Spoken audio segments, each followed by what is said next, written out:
Assalamualaikum warahmatullahi wabarakatuh. Ashama harkafune hordoftoota channel tuupi tola oro show. Akkam jirtaniisin nagaan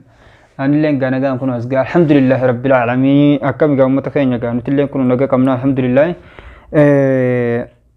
Akkasitti gaa obboleeyyan kiyya arraan tana waan ajaa'ibaatiin qabadhee isin dhiyaadhee jira gaa tolaalleen akkasumatti jechuudha. Kitaanis arraan dhaabbanne gurbaan jechuudha gara jabeenyummaa ajaa'ibaa qaba waan ta'eef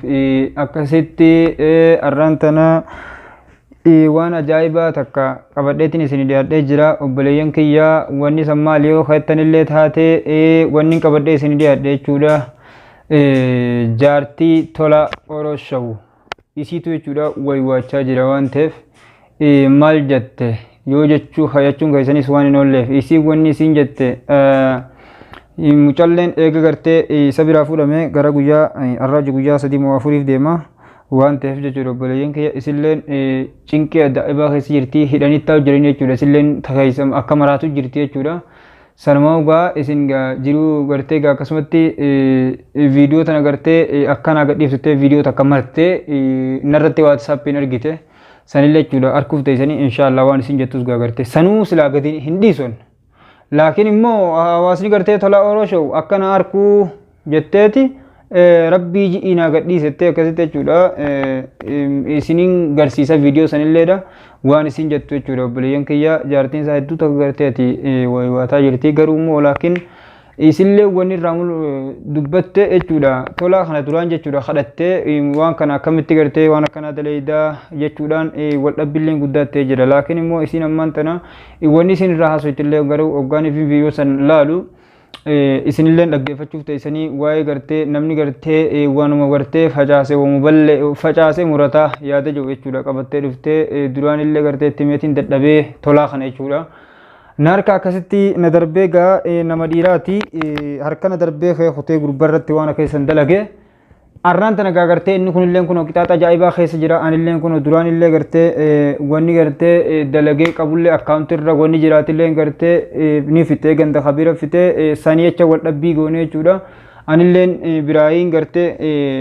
duraan ganda ollatti sokkeetiin ganda ollaatiin dhaqee warri keenyalleen kaniif gartee hottunaan janii dawwalin nallee aman ganda gaafasanii gartee jalaa illee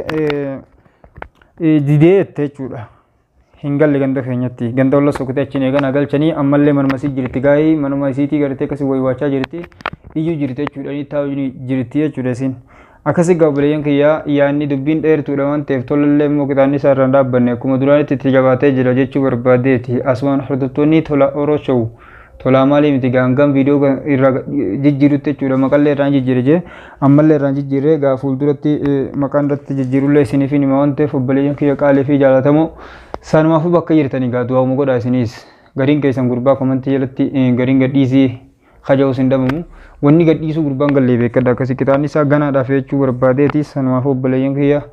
bakka jirtanii akka du'aa hin gootaniin isinirraa barbaada nagaa hannaa tura hanga viidiyoo taanii walitti deebinu viidiyoo taan sanillee immoo akka nu daawwattan gartee isiniif hin gadhiisa jechuu barbaadeeti waan isin jettu isiniif hin gadhiisa waan isin jettu ni ilaaltanii immoo laakiin ani gartee viidiyoo sanillee ilaale isin garuu duraanillee karaa sirrii jirti laakiin tolaatu gartee waan kana dalagee kun gartee yoo dhabames ka jaarsi gartee hedduu jira dhiirtiin idiin herumtee adii rakkoon qabuuti waan akkasiin isin hin jame walumaan isinis yaatesuma jala barreessa akkasigaa hordoftoota keenya wanni gartee akkasitti jechuudha waa'ee gartee qixaaxa tola orosho irraa kaniin isinii himu qixaanni hedduu jira kaduraanillee gartee qixaaxaa turre qixaaxa gartee isa kana gartee uleedhaan tumuudha cabsuu matallee gartee ulee mataa keessa tumuudha wanni akkanaa kun gartee ati maantana lafellee yoo cabtanii deebite jechuudha qixaanni isaa amma qixaaxa ajaa'ibatti irra jijjiira jirre jechuudha kitaabni gartee tana durallee kaniin qixaaxu jiru isin viidiyoon hedduu isaa gadi isin hin dhiifne waan ta'eef viidiyoo tan irratti qixaaxa ajaa'ibaatiin isin gadhiisu ta'a sammuu waan isaa hadoocha gartee nutis gartee qixaaxa gartee isa inni sammuudha aanee shirgodeemi nuti sammuu isaa gartee isa shirgoonee gartee akka inni gartee namarraa yoo gartee hiyyaanne ammaan tana akka dhamuu jira shirgoodhuu barbaanne jechuu barbaanne akka inni gartee aanee shirgoodetti hanga viidiyoo taanii walitti deebinutti nuuf faana tura.